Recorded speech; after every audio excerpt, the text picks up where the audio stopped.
Welcome, latest episode of Cut to the Chase. Today we're talking our favorite, auction, pre-auction pressure. And we call it pressure, right? Because we're always topical, seasonal, what's happening out there. And we had now 2 weeks, 2 different pre-auction offering brought forward. So obviously that space is moving, and we're not here to say auction is the best, but there is a bit more pressure in the pre-auction offer stages, right? Correct, and always frame it up on a positive side to say it's a privilege to feel the pressure. Mr. and Mrs. Seller, you will feel it, and it's a good thing. Don't run away from it. Yes. Yeah. I think, look, more than ever, I'm going to take it one step before that, is this conversation starts at the listing presentation when you explain auction. Yeah. When I explain an auction at the moment, I'm saying if we get to auction night, that's the second best result. Because the best result if it's sold the first week in competition. Yep. Because we're seeing more and more of that. If you sign that and frame it at the listing presentation, because that's the truth, if they can get the best price in 1 week, why getting the best price over 4 weeks? It's important. Competition is very crucial, right? And you got to know your number. So it used to be 6% of properties were brought forward, pre-auction offers. Now it's jumped to 8.5%. So the movement's there. That's why we're more optimistic moving forward. That's why we're talking about it on Cut to the Chase about pre-auction pressure, right? Yeah. But it is challenged because although sometimes, you frame it well, say, hey, in ideal world, you sold in the first week and all of that.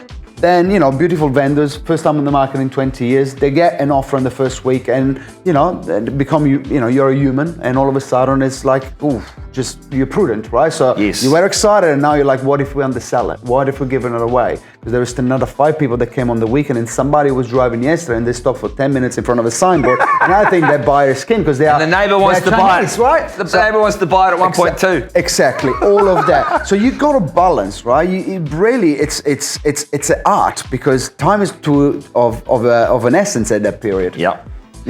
Law of comparison. So we talk about it all the time, but we'll always talk about it. You have to compare to what's selling and what's on the market and give them. So let's give them a quick role play that we do all the time, Diego. So when I ask you, right, what's the lay of the land? What's the tail of the tape? What would you say to me? I will let you know how many properties that are currently on the market in the area. 2,997 properties in West Auckland. And I will let you know in our suburb how many of them they're 68 in Massey. Exactly. And I will let you know how many of them sold last week or last month and let you know the numbers and the average days. Just the basics. Well, you say basics, but you have to frame it. So the offer gets framed in comparison to what? If it's not framed to anything, it's framed to CV, it's framed to an appraisal, which is just an opinion, which is quite often wrong, right? So you say that nonchalantly, which I love and humble, but you guys know your facts. You frame it, then you present the pre-auction offer, and it's good news. It is very good news. It's probably the best news of the day. Well, it should be for the vendor, right? Yes. The best news of the day. But let's now say that, they're 50-50 and they ask you for your advice.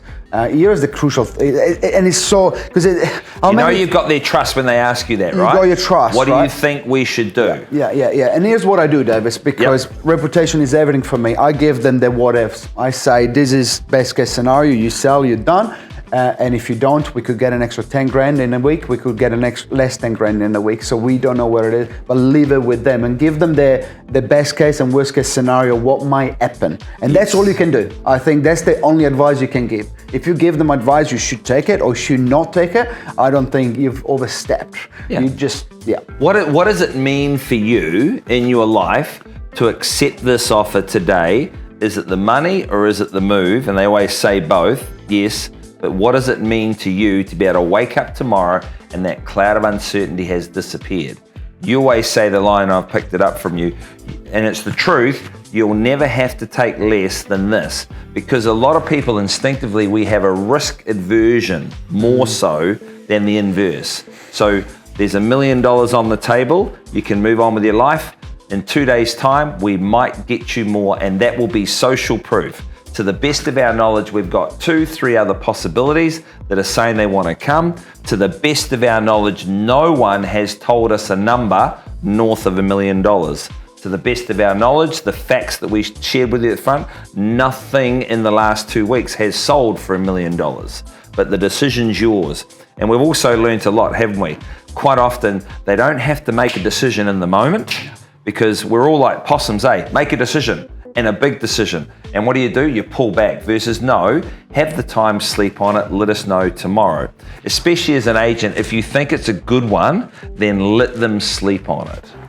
And one tip I will tell you, because I've been there many years ago, when you give them the hope that there's going to be potentially more bidding, and I think under promise by miles. When you're explaining that there might be more bidding, you want to under promise that, even if you know that there is going to be more bidding, because if that bidder pulls out, you will disappear and not be proud man. Oh, well, and we've had that too. I've had it in the early days when you're saying it's time to put it on the market, there's more money there, and you put it on the market and it's crickets. It's your reputation can vanish in front of in the eye. What is it? Trust equity out the window. Out of the window. So be very careful with pre-auction offers. They're good, they're positive.